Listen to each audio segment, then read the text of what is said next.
How to fix Windows activation error 0x87e107f9. 1. Run Microsoft Support and Recovery Assistant, Sarah, setup.prod.exe. 2.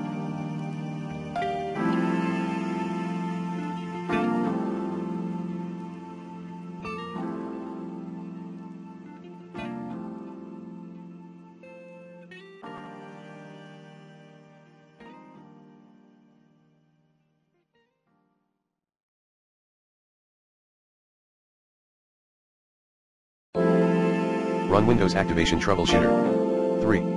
Activate Windows via phone or slowly.exe4 command.